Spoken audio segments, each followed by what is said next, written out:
পইচাক আমি কেনেকৈ আদৰিব লাগে, পইচাক আমি কেনেকৈ লগত ৰাখিব লাগে বা পইচা আমাৰ কাৰণে কি হয়, মেনিফেষ্ট আমি কৰোঁ বহুতে বা মেনিফেষ্ট কৰাৰ সহজ উপায় কি, মেনিফেষ্ট কৰিলে সঁচাকৈ ফলিয়াবনে, কেনেকৈ ফলিয়াব, শুব নোৱাৰাটোৱে তেওঁ ডাঙৰ এটা প্ৰব্লেম হৈ গৈছিল। তেওঁ কোনো কাৰণতে ৰাতি টোপনি নাহে, গোটেই ৰাতিটো চকু মুদোতেই বোলে ৰাতিপুৱাই যায়। যিখিনি আপুনি মন্ত্ৰ পাব, মন্ত্ৰখিনি আপুনি নিজৰ লাইফত ইউজ কৰি থাকিলে আপোনাৰ বহুতখিনি কাম কৰিব। সেই কুৱেশ্যনটো নাছিলে যে মই কেতিয়া ভাল হ'ম, এতিয়া এটলিষ্ট মোৰ চিন্তাবিলাক নাথাকে, এতিয়া মই হাঁহিব পৰা হৈছোঁ, মই ইমান ফূৰ্তিত থাকোঁ, মই ইমান ধুনীয়াকৈ থাকি ভাল পাওঁ, এতিয়া মোৰ একো কৰিবলৈ মন নোযোৱা হৈ যোৱা মানুহজনী এতিয়া মই আকৌ আগৰ জীৱনটোলৈ ঘূৰি আহিছোঁ। হয়, সঁচাকৈ এক্সেছে মানুহৰ জীৱনত এনেকুৱা ধৰণৰ সলনিবিলাক আনে য'ত আপুনি ৰিস্ক ল'ব পাৰে, য'ত আপোনাৰ একোলে ভয় নাথাকে, য'ত আপোনাৰ কোনো কি হ'ব, কাইলৈ কি হ'ব আজি আপুনি ভয়ত কটাব লগা নহয়। আপোনাক এইটো সময়ত যদি পইচাৰ প্ৰয়োজন হৈছে, সেই পইচাখিনিৰ কাৰণে আপোনাৰ ধৰক উপায় ওলোৱা নাই, তেতিয়া আপোনালোকে নীতিকাক প্ৰে কৰিব পাৰে। বহুত মানুহে ভাল ভাল ৰিজাল্ট পাইছে আৰু বহুতে মোৰ কমেণ্টত নীতিকাৰ বিষয়ে ইমান ধুনীয়াকৈ লিখিছে। মিছা নহয়, মই 3 daysত পাইছোঁ নীতিকা মাক বিচাৰি 5 লাখ। নমস্কাৰ, মই দীপশিখাই আপোনালোকৰ মাজলৈ বহুদিনৰ পাছত এটি ভিডিঅ' লৈ আহিছোঁ। আচলতে বহুত বেলেগ বেলেগ ব্যস্ততাৰ কাৰণে ভিডিঅ'বিলাক দিব পৰা নাই। মই জানো যে আপোনালোকে বহুতে মোক মেছেজ কৰি আছে আৰু ফোন কৰি আছে, ফোনতো কয় যে বাইদেউ আপোনাৰ ভিডিঅ'ৰ কাৰণে ৰৈ আছোঁ, কিন্তু আপোনাৰ ভিডিঅ' ইমান দিনে পোৱা নাইকিয়া। কি কৰিম, নিজৰ বেলেগ বেলেগ ব্যস্ততা থকাৰ কাৰণে কোনোবাখিনিত অকণমান সেইটো ছাইডত মই অকণমান পিছ পৰি যাওঁ, কাৰণ এগৰাকী মানুহে চব চম্ভালিব লগা হ'লে অকণমান ইফাল সিফাল হৈ যায়। মোৰো জীৱনত তেনেকুৱা অকণমান কিবা কিবি হৈ আছে, আৰু যিহেতু চবতকৈ ডাঙৰ কথা মই এগৰাকী মাক, ল'ৰাক সময় দিবলৈ যাওঁতে কোনোবাখিনিত এনেকুৱা কামবিলাকত মই অকণমান বেগ হৈ গৈ আছোঁ। বাৰু যি হওক, দেৰিকৈ হ'লেও আপোনালোকৰ মাজলৈ মই এটা নতুন ভিডিঅ' লৈ আহিছোঁ। আশা কৰোঁ আপোনালোকে ভিডিঅ'টি চাই ভাল পাব। আজি কেইটামান ৰিজাল্টৰ বিষয়ে ক'ম, অকল যে মই নীতিকাৰ বিষয়ে ক'ম তেনেকুৱা নহয়। আৰু এটা কথা কওঁ, নীতিকাৰ কাৰণে বহুতে মোক ফোন কৰি আছে। নীতিকাৰ যিটো মই ক্লাছ দিওঁ, আপোনালোকে যদি বিচাৰে তেতিয়াহ'লে ক্লাছটো জইন হৈ ল'ব পাৰিব। আৰু ক্লাছটো মই পৰাপক্ষত প্ৰত্যেকটো সপ্তাহতে দিবলৈ চেষ্টা কৰি আছোঁ, হৈ আছে। আৰু সপ্তাহটোত মই আপোনালোকক তাৰ বিষয়ে কথা পাতোঁ, নীতিকাৰ বিষয়ে মই যিমানখিনি জানো আপোনালোকক ক'বলৈ চেষ্টা কৰোঁ। মেডিটেশ্যন কৰাওঁ আৰু তাৰ লগতে নীতিকাৰ মেডিটেশ্যন কৰাওঁ। তাৰ লগতে আপোনালোকক মই যিমানখিনি পাৰোঁ, মই যিমানখিনিলৈকে জানো বা আপোনালোকৰ যিমানখিনি প্ৰশ্ন আছে, সেই প্ৰশ্নখিনিৰ উত্তৰসমূহীয়াকৈ মই ক্লাছটোতে দিবলৈ চেষ্টা কৰোঁ। লগতে থাকে মানি আৰু মেনিফেষ্টেশ্যন।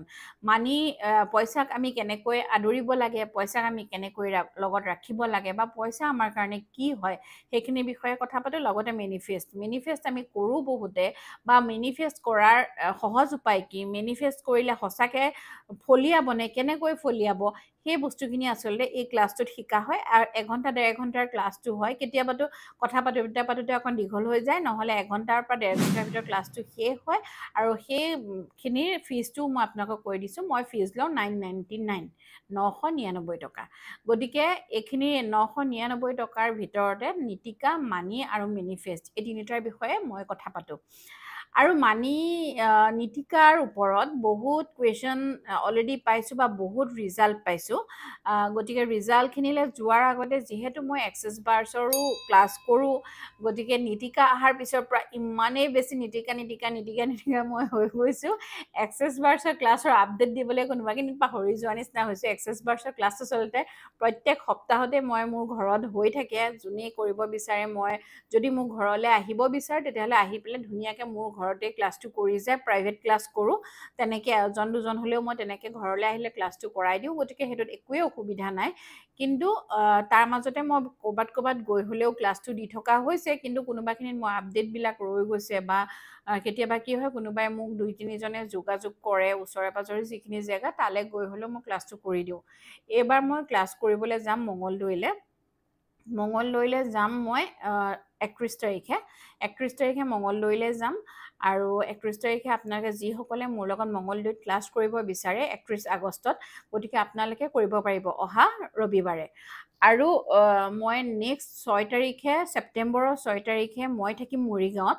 মৰিগাঁৱত মই এক্সেছ বাৰ্ছৰ ক্লাছৰ লগতে ছেশ্যন দিম। যদি আপোনালোকে মৰিগাঁৱৰ পৰা কোনোবাই মোক চাই আছে বা এক্সেছ বাৰ্ছৰ ক্লাছ কৰিব বিচাৰিছে তেতিয়াহ'লে মোৰ লগত আপোনালোকে যোগাযোগ কৰিব পাৰিব। মই মৰিগাঁৱলৈ যিহেতু গৈ আছোঁ, আপোনালোকে মৰিগাঁৱত থকাসকলে মোৰ পৰা ক্লাছ ল'ব পাৰিব। আৰু গুৱাহাটীতো বহুতে মোক কৈ থাকে মই নিজাকে ডেট নিদিওঁ নেকি। মই গুৱাহাটীত আচলতে ডেটটো খুব কম দিয়া হয়, কাৰণ যিসকলে বিচাৰে তেওঁলোকে আজিকালি বহুতে প্ৰাইভেট ক্লাছ কৰিব বিচাৰে। প্ৰাইভেট ক্লাছৰ কাৰণে ঘৰলৈ মাতাই হয়, কৰি পেলাই যায়হি, তেনেকেই থাকে। কিন্তু মই এইবাৰ 7 তাৰিখে ছেপ্টেম্বৰৰ 7 তাৰিখে মই গুৱাহাটীত ঘৰত এটা ক্লাছ দিম। যদি আপোনালোকে কোনোবাই বিচাৰিছে তেতিয়াহ'লে আপোনালোকে মোৰ লগত যোগাযোগ কৰিব পাৰিব। যোগাযোগ কৰি আপোনালোকে আপোনালোকৰ ক্লাছটো ল'ব পাৰিব। তাৰ উপৰি এক্সেছ বাৰ্ছৰ ছেশ্যনৰ কাৰণে বহুতে সুধি থাকে ছেশ্যন নিদিওঁ নেকি। যিহেতু ক্লাছ কৰোঁ বহুতে ভাবে আজিকালি ছেশ্যন নিদিওঁ নেকি, কিন্তু ছেশ্যনো দিওঁ। এক্সেছ বাৰ্ছ ছেশ্যন মোৰ ঘৰত চলিয়ে থাকে। গতিকে ঘৰত যিহেতু মোৰ বেলেগকৈ চেম্বাৰ টাইপত মোৰ বনোৱা হৈ আছে, মই তাতে এক্সেছ বাৰ্ছৰ ছেশ্যনবিলাক দিয়া হৈ থাকে। গতিকে আপোনালোকে যিসকলে অকল ছেশ্যনৰ কাৰণে মোৰ লগত যোগাযোগ কৰিব বিচাৰে তেতিয়াহ'লে আপোনালোকে মোৰ লগত এক্সেছ বাৰ্ছৰ ছেশ্যন ল'ব পাৰে। আজি মই নিতিকাৰ ৰিজাল্টলৈ যোৱাৰ আগতে মই এক্সেছ বাৰ্ছৰ দুটামান ৰিজাল্ট কওঁ, খুব মোৰ ভাল লগা।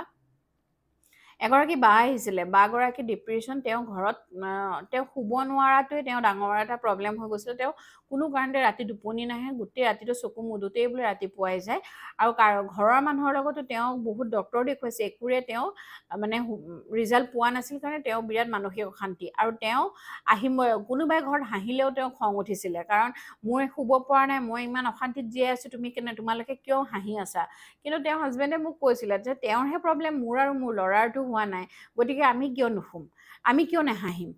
গতিকে আৰু বেলেগে যেতিয়া শুই থাকে তেতিয়াও তেখেতৰ খং উঠে, কাৰণ ঘৰৰ মানুহে শুই আছে, মই শুব পৰা নাই, গতিকে তেওঁলোকে কেনেকৈ ইমান শান্তিত শুব পাৰিছে। আচলতে যেতিয়া মানুহে প্ৰব্লেমত পৰে বহুত কথাই মানুহৰ মনটোত খুন্দিয়াই থাকে, গতিকে তেওঁৰো তেনেকুৱাই হৈছিলে। তেওঁক মোৰ খুব মৰমৰ ভণ্টি এগৰাকীয়ে মোক ফোন নম্বৰ দিলে, দি পেলাই তেওঁক ক'লে যে আপুনি বাৰ ওচৰত বাৰ্ছটো লৈ চাওক, চাগে আপুনি ৰিজাল্ট পাব। তেওঁ আহিলে বাৰ্ছ লোৱাৰ পাছত তেওঁ কিয় নাজানো শিকিম বুলি ভাবিলে। মই বোলো শিকে যদি শিকি লওক, আপুনি তেতিয়া মানে যিখিনি আপুনি মন্ত্ৰ পাব, মন্ত্ৰখিনি আপুনি নিজৰ লাইফত ইউজ কৰি থাকিলেও আপোনাৰ বহুতখিনি কাম কৰিব।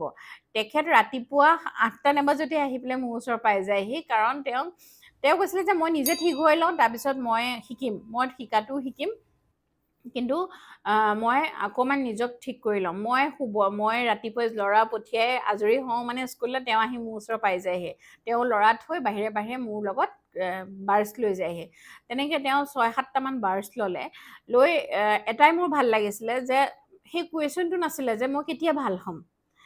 বহুতৰ এনেকুৱা হয় যে এটা বাৰ্ছ লৈ ৰিজাল্ট পোৱা নাই, তেওঁ মানে অধৈৰ্য হৈ যায়, বাৰ্ছৰ ওপৰত মানে কুৱেশ্যন আহি যায়, কিন্তু তেওঁ সেনেকুৱা একোৱেই হোৱা নাছিলে। তেওঁ বাৰ্ছ লৈছে, 6-7টা বাৰ্ছ লৈছে, লৈ তেওঁ এদিন আহি পেলাই শিকিলেহি। সিদিনাখন আহি পেলাই মোক কৈছে যে দীপশিখা চোৱাচোন, মোৰ ক্ষেত্ৰতে চোৱা, মই ইমান কৰিলোঁ, ইমান মই নিজে চেষ্টা কৰিলোঁ, মই মেডিচিন ল'লোঁ, মোৰ একোৰে কাম নহ'ল, কিন্তু মোক বাৰ্ছলৈ অহাৰ পাছত মোৰ টোপনি ভাল হ'ল। এতিয়া এটলিষ্ট মোৰ চিন্তাবিলাক নাথাকে, এতিয়া মই হাঁহিব পৰা হৈছোঁ, মই ইমান ফূৰ্তিত থাকোঁ, মই ইমান ধুনীয়াকৈ থাকি ভাল পাওঁ, এতিয়া মোৰ একো কৰিবলৈ মন নোযোৱা হৈ যোৱা মানুহজনী এতিয়া মই আকৌ আগৰ জীৱনটোলৈ ঘূৰি আহিছোঁ। তাৰ পাছতে মই আৰু এগৰাকী মোৰ ফ্ৰেণ্ডৰ কথা কওঁ, তাইও মোৰ ওচৰত এক্সেছ শিকিছিলে। তাইক দেউতাকে এখন গাড়ী গিফ্ট কৰিছিলে বহুদিন আগতেই। তাই গাড়ীখন বোলে চলাবলৈ, তাইৰ লাইফৰ বহুতখিনি প্ৰব্লেম, বেলেগ প্ৰব্লেমখিনিতো ছল্ভ হৈছিলে, সেইখিনি তাই নিজে কোনোবা দিনাখন মোক কৈছে যে মই তোমাৰ চেনেলৰ যোগেদি জনাম, সেইখিনি বাৰু মই তাইৰ মুখেৰে আপোনালোকক জনাব বিচাৰিম। কিন্তু মই এটা সৰু ৰিজাল্ট মই শ্বেয়াৰ কৰিব বিচাৰোঁ, সৰু হ'লেও কিন্তু সঁচাকৈ কথাটো ডাঙৰ। 18 চনতে তাইক দেউতাকে এখন গাড়ী গিফ্ট কৰিছিলে। তাই চলাব পাৰিছিল, কিন্তু এটা ভয় আছিলে যে মই গাড়ীখন ক'ৰবাত খুন্দিয়াই দিম নেকি, সেই ভয়টোতে তাই চলাব নোৱাৰে, সেই ভয়টোৰ মাজতে ৰাখে। তাইক দাদাকে কৈছিলে যে তুমি তোমাৰ গাড়ীখন তোমাৰ জেগালৈ লৈ যোৱা। তাই যিহেতু গুৱাহাটীত কৰ্মৰ কাৰণে তাই গুৱাহাটীত থাকে, আনি তাই গাড়ীখন পেলাই থৈ দিয়ে, যদি ক'ৰবাত যাব লগা থাকে তেতিয়া ড্ৰাইভাৰ বিচাৰি পেলাই তাই চলায়। কিন্তু তাই ভাবিলে যে মইতো চলাব পাৰোঁৱে, চাওঁচোন। তাই বোলে ষ্টেটমেণ্ট ইমানেই বেছি ইউজ কৰি পেলাই তাই যেতিয়া গাড়ীখন চলাবলৈ ষ্টাৰ্ট কৰিছে, সেই গাড়ীৰ তাই একদম অকণো ভয় নোহোৱাকৈ তাই ধুনীয়াকৈ চলাব পাৰিছে।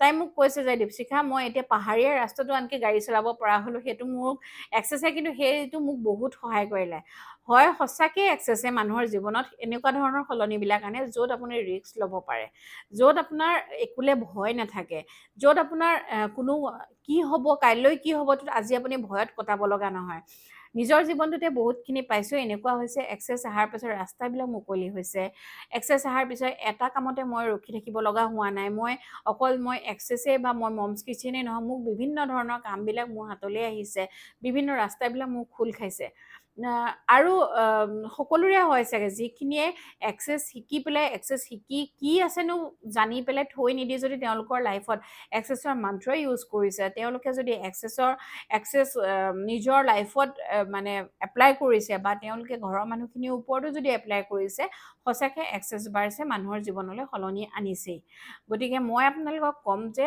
আপোনালোকে এক্সেছ বাৰ্ছটো শিকক এতিয়াও মই জানো যে এক্সেছ বহুত মানুহে শিকিছে যদিও এতিয়াও বহুত মানুহ এনেকুৱাও আছে যিসকলে এক্সেছ বাৰ্ছ আচলতে হয় কি এতিয়াও নাজানে তেনেকুৱা ফোন বহুত আহে কাৰণ নীতিকাৰ মোৰ লাইফত অহাৰ পাছত মই নীতিকাৰ ভিডিঅ' কৰাৰ পাছত বহুত এনেকুৱা মানুহ আহিছে তেওঁলোকে নীতিকাটো দেখাৰ পিছত যেতিয়া মোৰ পিছৰ আগৰ ভিডিঅ'বিলাক চাই পেলাই তেওঁলোকে এক্সেছ দেখি পেলাই এক্সেছটো কি হয় জানিবলৈকো মোক ফোন কৰিছে মানে এতিয়াও বহুত এনেকুৱা মানুহ আছে যিসকলে এক্সেছ বাৰ্ছ কি হয় নাজানে আৰু তেওঁলোকে জানিবলৈ আগ্ৰহ প্ৰকাশ কৰিছে গতিকে মই ভাবোঁ যে এতিয়াও আপোনালোকে এক্সেছ বাৰ্ছ শিকক এক্সেছ বাৰ্ছটো এনেকুৱা কথা নহয় যে আজি শিকিলে আজি আপোনাৰ জীৱনত কাম কৰিব কাইলৈ নকৰিব সেইটো নহয় এইটো জীৱনৰ এটা বহুত ডাঙৰ বেলেগৰ কাৰণে নহ'লেও নিজৰ লাইফটো সলনিৰ কাৰণে হ'লেও এক্সেছ বাৰ্ছ এটা এনেকুৱা এটা মডেলিটি হয় যিটোৰ পৰা আমি আমাৰ গোটেই জীৱনতে আমাৰ জীৱনত কাম কৰিব গতিকে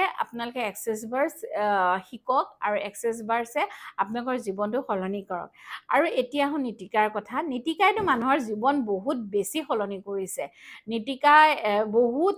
নীতিকা আচলতে ইনষ্টেণ্ট মানি যদি আপোনাক পইচাৰ প্ৰয়োজন হৈছে আপোনাক এইটো সময়ত যদি পইচাৰ প্ৰয়োজন হৈছে সেই পইচাখিনিৰ কাৰণে আপোনাৰ ধৰক উপায় ওলোৱা নাই তেতিয়া আপোনালোকে নীতিকাক প্ৰে কৰিব পাৰে সেই নীতিকাই আপোনালোকক সেই পইচাটো পোৱাত আপোনালোকক সহায় কৰিব যদি সেইটো যেনেকৈ নহওক সেই পইচাখিনি পোৱাত সহায় কৰে বহুত মানুহে ভাল ভাল ৰিজাল্ট পাইছে আৰু বহুতে মোৰ কমেণ্টত নীতিকাৰ বিষয়ে ইমান ধুনীয়াকৈ লিখিছে কমেণ্ট ৰিজাল্ট পোৱাখিনি লিখিছে মই সঁচাকৈ খুব মানে মোৰ সঁচাকৈ খুব ভাল লাগে আৰু খালি মই বহুতৰ কমেণ্টবিলাক এতিয়াও ৰিপ্লাই কৰিব পৰা নাই সেইকাৰণে সমূহীয়াকৈ মই কৈ দিছোঁ যে আপোনালোকৰ ৰিপ্লাইবিলাক আপোনালোকৰ কমেণ্টবিলাক মই চাওঁ ৰিপ্লাই নিদিলেও আৰু আপোনালোকে ইমান ধুনীয়া ধুনীয়া মানে কমেণ্ট কৰিছে তাৰ কাৰণে অশেষ ধন্যবাদ আৰু আপোনালোকে আগবাঢ়ি যাওক নীতিকাক প্ৰে কৰক আৰু নীতিকাৰ প্ৰেৰ যোগেদি আপোনালোকে যিখিনি কৰিম বুলি তেওঁক প্ৰমিছ কৰিছিলে সেইখিনি আপোনালোকক কৰক যাতে নেক্সট যেতিয়া আপোনালোকৰ প্ৰয়োজন হয়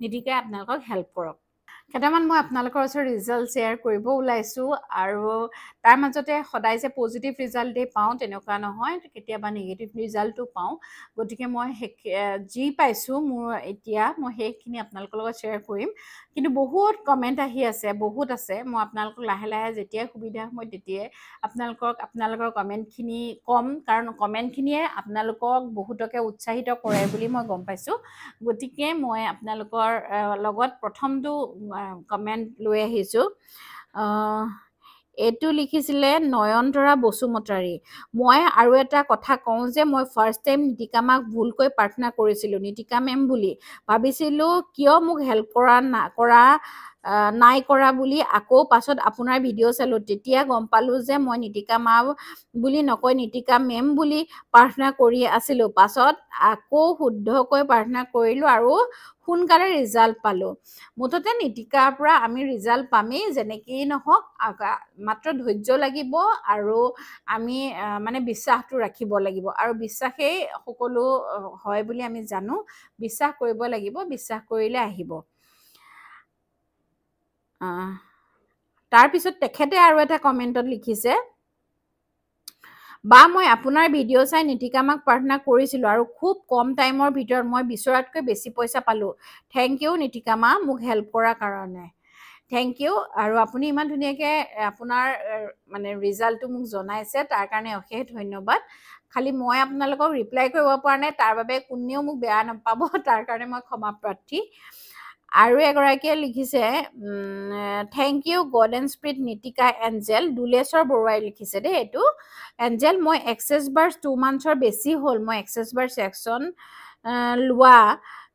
লোৱা কাম পোৱা নাছিলোঁ, বাট নিতিকা এঞ্জেলক এদিন প্ৰে কৰিছিলোঁ মনৰ পৰা, আজি 1 উইক হ'ল ৰান কৰিব পাৰিছোঁ। দুলেশ্বৰ বৰুৱাই যিটো কমেণ্ট লিখিছে তাত হয়তো এনেকুৱা হৈছিলে তেখেতে এক্সেছ বাৰ শিকিছিলে 2 মাহৰ আগতে, কিন্তু তেখেতৰ এক্সেছ বাৰ্ছৰ কোনো মানে শিকাৰ পাছত তেওঁ বেলেগৰ ওপৰত হয়তো ৰান কৰিব পৰা নাছিলে, নিতিকাক প্ৰে কৰাৰ পাছত তেখেতে ৰান কৰিব পৰা হৈছে।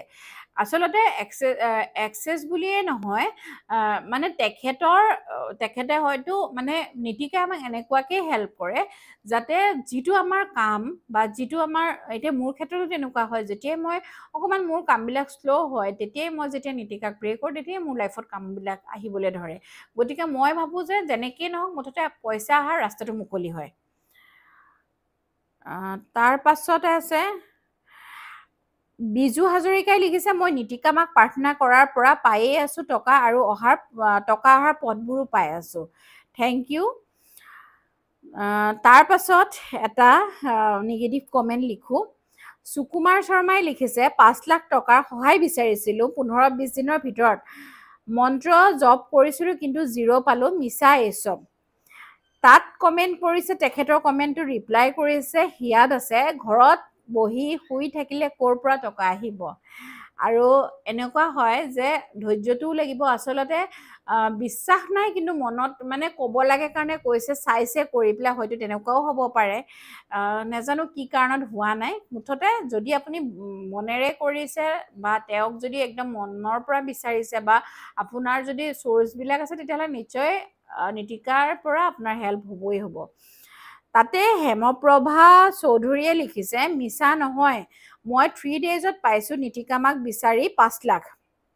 গতিকে বহুতে মোক এনেকুৱা কমেণ্ট দিছে যে তেখেতলোকে কম দিনৰ ভিতৰতে তেখেতে মানে পইচা বহুতখিনি পাইছে। আৰু এগৰাকীয়ে মোক লিখিছিলে, মোক লিখিছিলে বঙাইগাঁৱৰ পৰা, তেখেতেও 5 লাখ টকা এটা নিতিকাক প্ৰে কৰি পেলাই পাইছে। আৰু এগৰাকী বাইদেৱে লিখিছিল মানে মোক ফোন কৰিছিলে, তেখেতে নিতিকাৰ ক্লাছো কৰিলে, তেখেতে প্ৰে কৰিছিলে দৰঙৰ পৰা, তেখেতে দৰঙৰ পৰা প্ৰে কৰি তেওঁ অফিচিয়েল কিবা পইচা ব্লক হৈ আছিলে, তাত তেওঁ প্ৰথম 16 lakhs পাইছে, তাৰ পাছত তেওঁক আকৌ 8 lakhs পাইছে, মুঠতে 24 lakhs তেখেতে নিতিকাক প্ৰে কৰাৰ পাছত পাইছে। অফিচিয়েল পইচা হয়, তথাপিতো তেখেতৰ পাবলগীয়া পইচা যিখিনিৰ পৰা তেওঁ কাম হ'ব, বহুত দিন বন্ধ হৈ আছিলে, তেখেতে পোৱা নাছিলে, সেই পইচাখিনি পাইছে। গতিকে এটাই ক'ব বিচাৰোঁ যে বিশ্বাস ৰাখক, বিশ্বাস ৰাখি পেলাই আপোনালোকেও নিতিকাক প্ৰে কৰক। বহুত কমেণ্টেৰে ভৰি আছে, কিন্তু গোটেইখিনি কমেণ্ট লোৱাটো মোৰ পক্ষে সম্ভৱ নহয়। গতিকে আপোনালোকে যিসকলে বিচাৰে তেওঁলোকে মোৰ লগত নিতিকাৰ ক্লাছটোও কৰিব পাৰে। যাৰ কিবা ডাউট আছে তেওঁলোকে মোক ক্লাছত মানে মোক মুখামুখিকৈ আপোনালোকৰ প্ৰশ্নখিনি কৰিব পাৰে, বা মই আপোনালোকে যদি বিচাৰে তেতিয়াহ'লে মই লাইভো আহিব বিচাৰিম। যদি লাইভ আহোঁ, লাইভতো মই আপোনালোকৰ লগত কথা পাতিব পাৰোঁ। আপোনালোকে মোক যিখিনি থাকে আপোনালোকে ক'ব পাৰিব। তাৰ পাছতো মই আপোনালোকক এটা কথাই ক'লোঁ যে আপোনালোকে মনৰ পৰা প্ৰাৰ্থনা কৰক, মনৰ পৰা কৰক, কোনো এনেকুৱা নাভাবিব, ডাউট নাৰাখিব, নিশ্চয় আপোনালোকে আপোনালোকৰ সুফল পাবই। আৰু ইমানখিনি মানুহে পাইছে, গতিকে আপুনি মই নোপোৱাৰ কোনো যুক্তিয়ে থাকিব নোৱাৰে। আপোনালোকে মেছেজখিনি চাব, মেছেজত প্ৰায়খিনি মানুহেই কমেণ্টত লিখিছে তেওঁলোকে ৰিজাল্ট পোৱাৰ বিষয়ে। আৰু এইখিনি আছিলে মোৰ নিতিকাৰ বিষয়ে ক'বলগীয়া। নিতিকাৰ বিষয়ে কমেণ্টসমূহ যিখিনি পাওঁ মই আপোনালোকৰ লগত যিমানখিনিলৈকে পাৰোঁ শ্বেয়াৰ কৰি থাকিম। আৰু যিহেতু মই এক্সেছৰ কথা ক'লোঁ, এক্সেছৰ ৰিজাল্টটো আপোনালোকক জনালোঁ। এক্সেছৰ ক্লাছৰ যদি আপডেটকেইটা আপোনালোকে পাইছে, আৰু যদি মৰিগাঁও, গুৱাহাটীৰ বা মঙলদৈৰ ভিতৰত যদি কোনোবাই ক্লাছ কৰিব বিচাৰে, যিহেতু 3টা ডেট দিয়া হৈ আছে, এই 3টাৰ ভিতৰত মই ক্লাছ কৰিম। আৰু আপোনালোকে বহুতে মোৰ মাজুলীৰ পৰাও ক্লাছৰ বিষয়ে জানিব বিচাৰিছিলে। মাজুলীলৈ যদি আপোনালোকে বিচাৰে, মই যদিও তেনেকুৱা পাওঁ, তেতিয়াহ'লে যিসকলে মোৰ লগত কথা পাতিছিলে যদি তেওঁলোকে যোৱাটো বিচাৰিছে, তেতিয়াহ'লে পূজাৰ সময়ত মই মাজুলীলৈ যাব পাৰোঁ, বা অক্টোবৰৰ ফাৰ্ষ্ট উইকত মই মাজুলীলৈ যাব বিচাৰিম। গতিকে মাজুলী আৰু ডিব্ৰুগড় গতিকে আপোনালোকৰ পৰা মই আশা কৰিম আপোনালোকৰ কমেণ্টৰ, আৰু আপোনালোকে ফোন কৰিব যিসকলৰ যোগাযোগ কৰিব বিচাৰিছে, আৰু যিসকলৰ মোৰ পৰা তেনেকুৱা ক্লাছৰ আপোনালোকৰ ইনকুৱাৰী আছে, তেতিয়াহ'লে আপোনালোকে ফোন বা মেছেজৰ যোগে মোৰ লগত কথা পাতিব পাৰিব। মোৰ ফোন নম্বৰটো মই এবাৰ আপোনালোকক কৈ দিছোঁ, 8486392528, এইটো মোৰ ফোন নম্বৰ, আৰু যিসকলে বিচাৰিছে ফোন কৰিব। আজিৰ ভিডিঅ'টোৰ পৰা ইমানতে বিদায় মাগিছোঁ। যিসকলৰ যি ধৰণৰ কথাই মোৰ লগত থাকে আপোনালোকে মোৰ লগত কণ্টেক্ট কৰিব পাৰিব, আৰু কণ্টেক্ট কৰিবলৈ নাপাহৰিব। ধন্যবাদ।